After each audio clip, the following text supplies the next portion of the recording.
Trending is brought to you by the Bahamas Adventist Book and Nutrition Center, located on Tony Williams Darling Highway.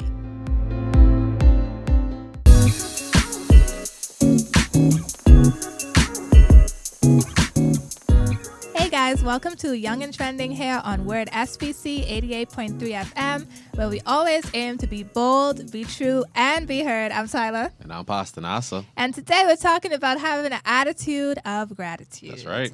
You know, it was just recently the Thanksgiving season, and everybody is, well, I don't know if we do that here in the Bahamas. Do we go around the table and say we thankful for, or you just grab our to-go plate? They just grabbing that plate. They thankful for that plate.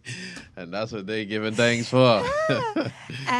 So, the topic of, being thankful and, for all that you have, and some people don't have any, usually comes up around this time. Yeah. But what about the rest of the year? That's true. That's true. And what about the small stuff? Yeah. Some of the things you would tend to overlook sometimes, and you wouldn't really think that it matters so much, but they really help to move life along when these little blessings, we call them, and it's important for us to talk about it. So we want to get into that, having an attitude of gratitude. And, I recall, when I was in school, in college in Northern Caribbean University in Jamaica. And, there was this time when, as a student on the student budget, boy, you'd be so hungry sometimes, man. You be wondering, because, the young man especially, we run through our food so fast. I saw this video. Sorry to cut you off, but the girl was like, you never know poor until you go to college. She was like, I was broke before, but I'm poor. Can I tell you? Because, you just budgeting for the first time, and you ain't so bad. You eating up and boy, all the food gone. And man, can I tell you the amount of gratitude I felt when one particular night I was so hungry, and one of my neighbors across the hallway, all he had was some white rice and tuna. My gosh, meal, man. I was so grateful. That was the best white rice and tuna I ate since, I don't know, man. But I was just grateful, he was willing to share. He saw my plate, and he came through with, you want something? I said, of course I want something. And I was able to, quench that fire, that hunger that was inside of me. You got to be grateful for things. I would have never thought that white rice and tuna was such a big deal until I really was in you need. really needed it. Yeah, man. So, that attitude of gratitude is powerful. Hey. How it transforms your outlook and transform your attitude. And But, the thing is that we ought to have a consistent attitude of gratitude. Because, you see, if you wasn't hungry, you wasn't really going to think all that about that rice and tuna. No, that's true. You just be thinking, this food. And we see it a lot of times when we talk about, the blessings of God or how God came through for us. You're so grateful and thankful in those, huge moments, obvious moments. When something, you down in the dumps and it happens, you're like, I'm so grateful and thankful. Of course you are. But outside of that now, in those moments that could pass us by or we could overlook, are you thankful in those moments? Do you show gratitude not just to God, but in our interpersonal relationships with each other? Of course, tell Mommy, thank you for sending me that $100. You're the best mommy ever. Yep. But, all the little things that happen around the house or her words of encouragement, those things, do you turn to your friends and to, your family and tell them, you know what, I'm so thankful for you. I'm so grateful for you. You see that in relationships all the time. No, for real. No, for real. I believe it also helps with the maturity levels, especially for young people. We grow up where things are just handed to us, things are given to us because we're young and we have to, we can't fend for ourselves just yet. But when we're in the position now to have to be recipients of people's, their outpouring of their love or their wanting to help out, then that puts us in a position to understand, wow, things have value, and I need to appreciate what I do receive. Have a greater appreciation. A greater appreciation, right? I could look and see things I don't have, but then I start to understand that, I ought to be thankful for having something or receiving something when I didn't have it before. And so I think that helps our maturity, and even on a Christian scale,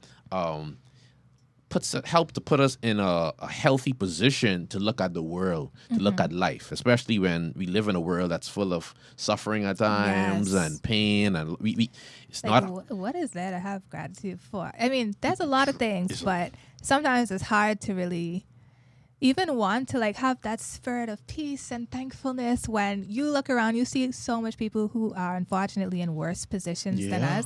Sometimes you almost feel bad for being like, you're there praying like, thank you for Lord, we thank you so much for clothes, for health and strength, for shelter, for food on our table and clothes on our backs. And sometimes this is me personally, sometimes we in church and we praying and thanking God for these things, and like in my head I know people in here who don't have these things, and I'm like, that's something, no. I feel a little awkward. No.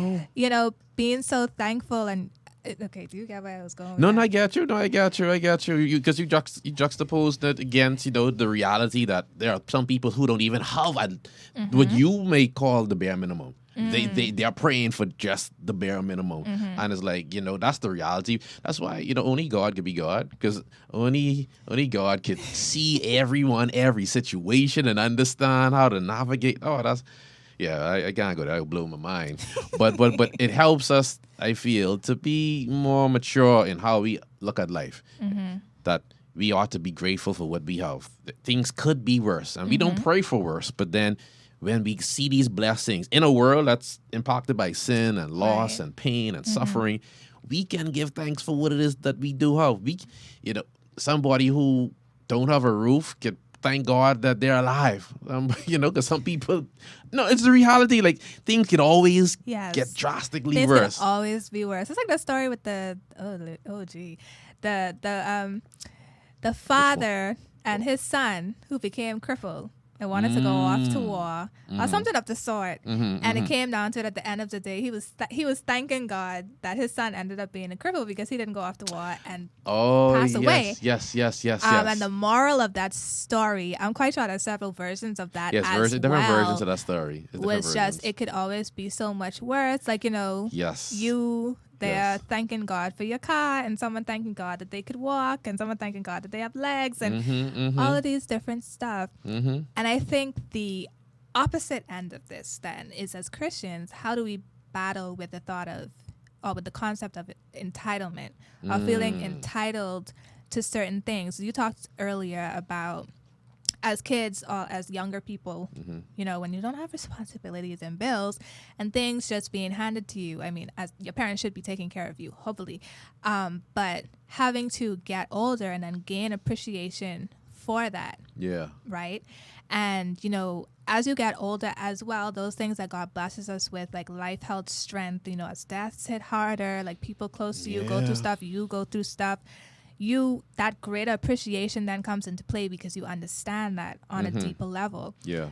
But we see with gratitude within relationships, friendships, all these stuff, how entitlement steals that. Yeah. So when you feel like I'm entitled to this, well, obviously you should be doing that, and that thankful mindset exits the picture, then you have a problem. Big problem, man. Because then you don't always get what you feel you're entitled to. Things don't always work out fairly. Things don't always work out the way you plan. And it's like, then what then? When you find yourself up against the wall and there's nowhere to go, like, what then? There's despair. Or you can look at your environment, look at your situation, and find something to be grateful for that can be a mechanism to help propel you out of that space, out of that, depression, out of that heartache, so that you can actually experience something better, And I think that's something that we need to look at a bit more in our Christian experience. So we're going to talk a little bit more about that. You got to stay tuned. Don't touch that dial. We'll be right back after this short, quick break.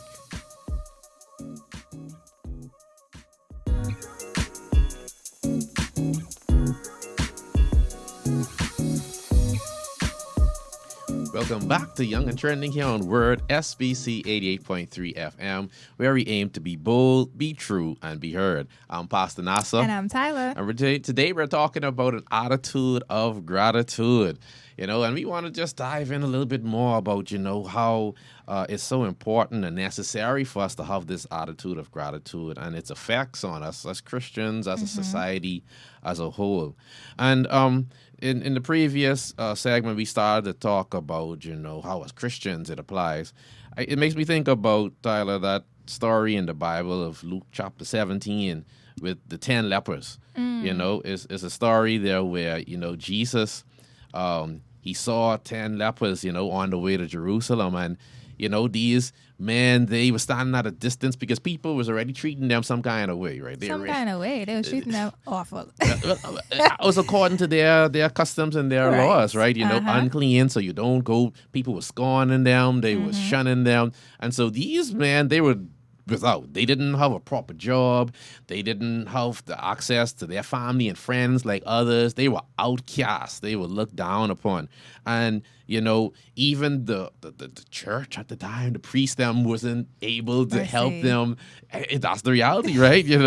And so these men were outside and Jesus came and he healed them, right? And he told them, say, go and tell the folks what happened here. And they all went happy now. And only one came back. And the Bible was clear to emphasize he was a Samaritan. So he wasn't even like, the church-going person. But he was so grateful. He saw the condition he was in before, and he looked at his condition now, and he was so elated to know that something had changed. And he came back to Jesus to show appreciation for what he did. When you really think about that story and knowing how lepers were treated in that time, I don't know if any of y'all listening have ever seen pictures of leprosy. It's bad.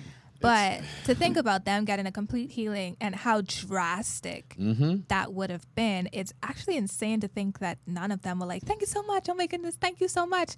Like, and initially the guy didn't even say thank you. He left and came back. Like, he caught sense down the road. Yeah, well, he was following instruction to go and tell, and then he was like, oh, hold on. Right. But sometimes you would think that, and this happened with a lot of Bible studies, you read in the story and you're just like, well, why didn't they X, Y, Z? You would think that, they would all be thanking profusely, like, and before they left, and it's the same with us. It happens. Nothing will upset.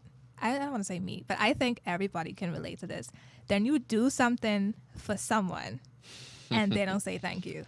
And I ain't talking about no regular, whatever, because the littlest thing could annoy me. I still running from all the way down there, and I keeping the door open for you, and you just rush inside and keep going. I will say, you're welcome, loudly behind you so you can hear me, because you're not saying thank you, but these big moments. And I think as Christians, I would go down this road, how often, because for us, getting up every day is normal. That's expected. Yeah. When you think about how scientists are constantly pursuing the question of how did life on Earth come to be, right? Right. Just even that aspect of how do our bodies work? How do you get up every day? How do these things happen? The fact that we believe in God and we believe He wakes us up every morning. Come on, man. That's real. That's real. Especially as, like you say, we look at the world around us and we see the effects of sin all around us. So people are without. People have lost. People don't have, healthy bodies or healthy living situations, or their financial situations aren't straight. Right. And the mature thing is to understand that I can look at having something and be grateful to say, Lord, I thank you that I have at least what I have. It could be worse. It could be worse. Those lepers, I mean, they could have died because of leprosy, but then they are alive and they can have a normal life again. Like, come on. Like, the attitude of gratitude, like, actively combats a negative mindset. Yes. Because, we aren't supposed to covet. We aren't supposed to be jealous people. And we aren't supposed to always be thinking negatively, like only on the bad. And when you have an attitude of gratitude, it's having the awareness that I may be going through this now. However, I'm still thankful because look at what I still have. And that attitude has taken me through school, like beating me up. But I'm like, you know what?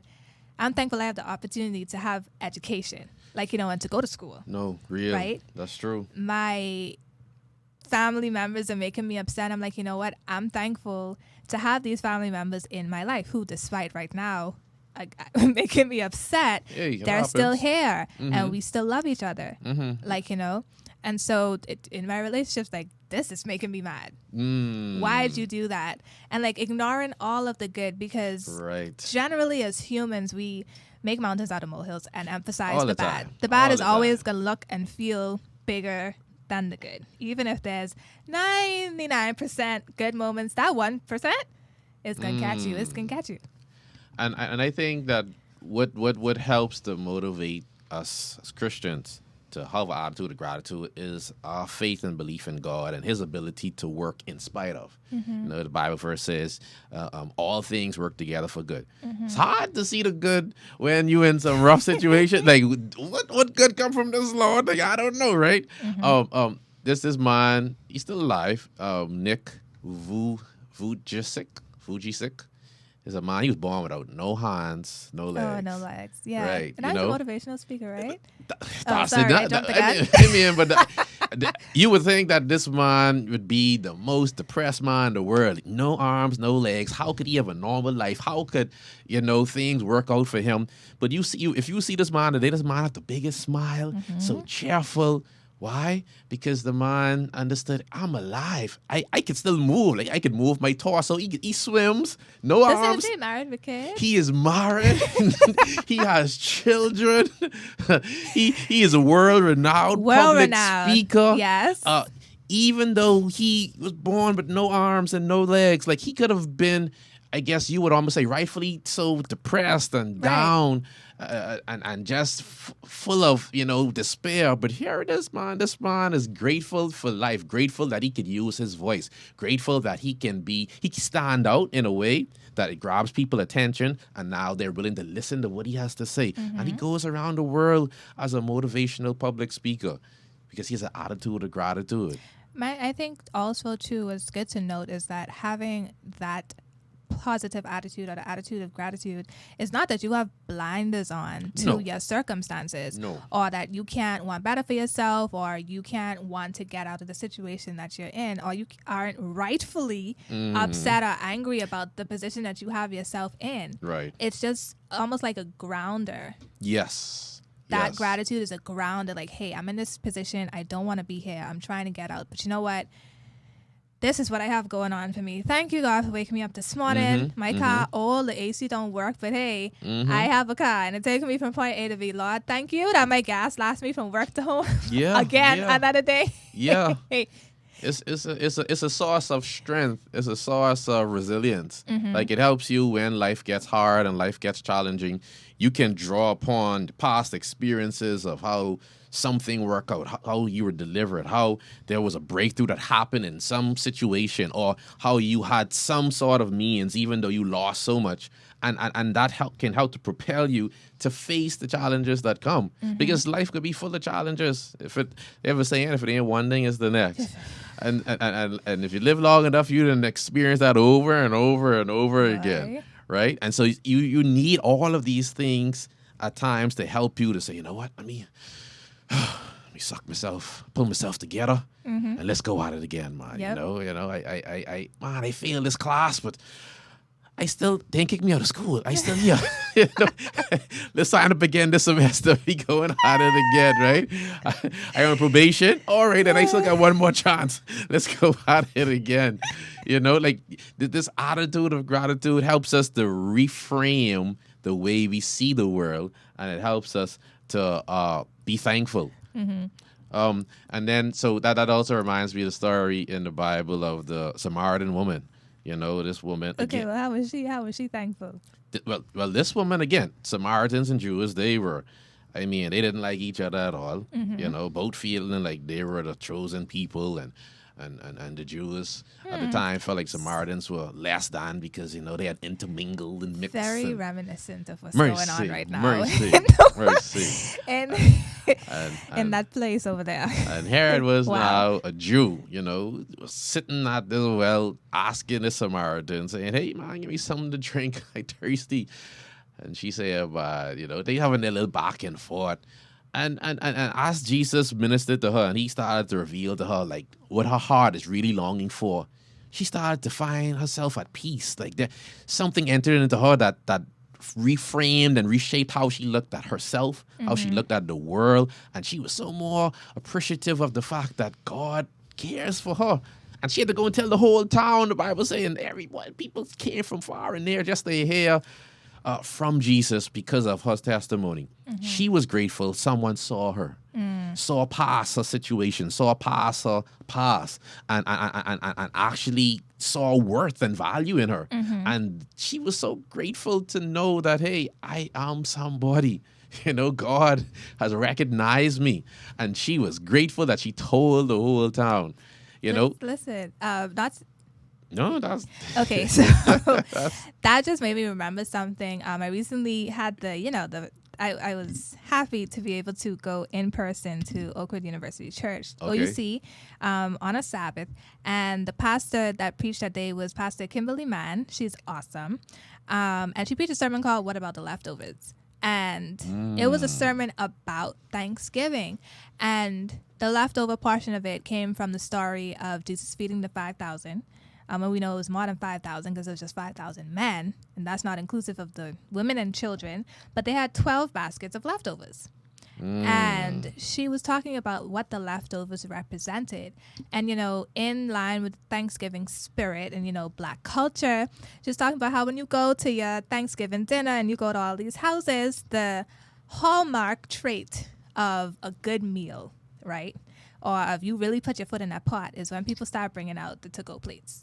Start bringing out the to-go plates and start packing leftovers because it's so good they want to take it home. And when you take that food home and you're talking to your friends the next day or your co-workers, your church members, you're like, boy, let me tell you, this food was so good. And this pie, this turkey, and all this dinner roast. Real talk. Was so good. And, she's... pull out the foil. Right. And she's going out and she's like, you're so thankful for that meal. You're so happy for that meal. It's just overflowing out of you. And so she was like, well, we're so able to talk about food, right? What about the leftovers of God's blessings? Because sometimes we pray and he does more than we prayed for. Oh, yeah. Or he shows up in a way that's larger than what we needed. Oh, yeah. You give him a small thanks and go, because, of course, I pray, so thank you for answering me. Like, right? But it's just like, no, like, what about the leftovers? Like, you to go and share and talk about how good God has been to you. Yeah. And so this woman, we know the story of she was running through the town, like, telling everybody, come see your man, this man, and tell me about everything, man. Yes, he was telling me about myself. He tell me about myself, man. But it was so freeing. It was so liberating. That was the leftovers there. It was boiling over. And so that makes me think then now that sometimes perhaps why that may not happen, the leftovers may not be shared, is because of the challenges that people may feel themselves coming under. There may be some expectations sometimes. Let's say, there's expectation that you're going to get this particular job and of this particular status in life. And you're not there yet, or you're falling short of that. And, so some people may start to beat themselves up. Right. I'm not living the class of life that I had envisioned for myself. And they get depressed. I'm not having the kind of relationship success that I envisioned for my life. And they beat themselves down. And I believe the enemy wants us to not have an attitude of gratitude, because then it leaves us with despair. It leaves us with, just the reality that, life has a lot of darkness inside of it because sin has broken so many things that we never try to get out of that pit. And we stay down, we stay depressed, we stay isolated, we stay weak. And, I think there are things that we have to be cognizant about as young Christians, older Christians alike, that God has allowed us faith so that we can see the blessings that we do have as a launch pad, that it can take us beyond where we currently may be residing. Right. I remember if you even go down the route of academic pressure, came out of high school, like top of our class and whatever the case may be. And, you know, everybody has that pressure. Well, I don't want to say pressure, but expectation on you. As long as people knew me, I was going to be a doctor. In fact, I was going to be a cardiothoracic surgeon. I had been on the medical track, pre-med track. I could literally say for all of my life, because even in high school, like I would do medical internships and shadow and all of these different stuff because I was going to med school. And, you know, I got to college and realized, hey, I actually don't want to do I actually don't want to do that, at least not directly be a doctor anymore. Still interested in the healthcare field, but in a different way. And it wasn't even other people's expectations on me that took the toll. It was my own. And I was in a very dark space for a very long time because now I'm like, well, I don't know what I'm going to do with my life. Academically, I wasn't doing the best. That was also around the time I decided to come home. And so a small part of me that's gone now. Praise the Lord. Praise the Lord. Praise the Lord. Also felt like a failure, like, you know, for like while I went off and then I came home and, you know, everybody thought something was drastically wrong. Like, why did you come home? And it wasn't because of that. But, you know, dealing with all those emotions, like I'm not going to be a doctor anymore. What do I want to do? What am I going to be? Like all these people are thinking all these thoughts, stuff about me. I don't know what I want to do with my life. But what I was thankful for, again, and I said it earlier, was, hey, I still have access to education. Yeah. And it's just my experience. I know even what I'm saying, some people still, these might not be factors that they even have.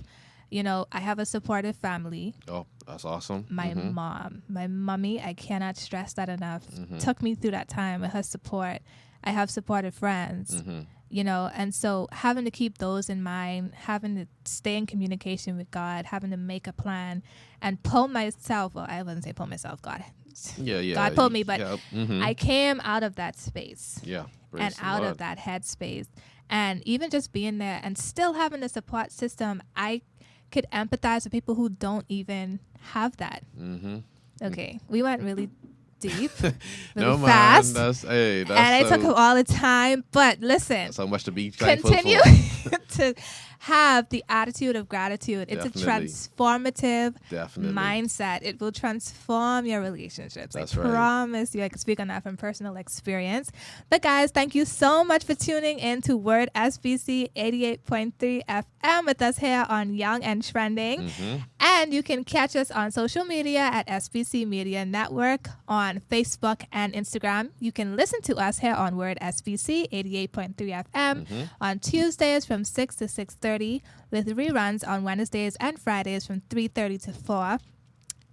And we're now on YouTube. Our episodes are now uploaded onto YouTube. Join the conversation. On South Bahamas Conference YouTube channels. If you just type in South Bahamas Conference and pull it up, you'll see us right there. I invite you guys to share our content with a young person who would like to hear with your fellow friends, because our audience isn't just the age range of 18 to 35. It's much wider, and we love to hear your feedback all the time. And let me just read this nice thing that was written for us that is so true. It says, whether you're deeply rooted in your faith or just curious about the spiritual journey, Young and Trending promises an engaging and uplifting listening experience. Tune in to us as the hosts, Manasseh and I, and guests share laughter, wisdom, and a few surprises, making this a must-listen to for the young and young at heart. I'm Tyla. And I'm Pastah Nassah. And we'll catch you guys next time. Peace.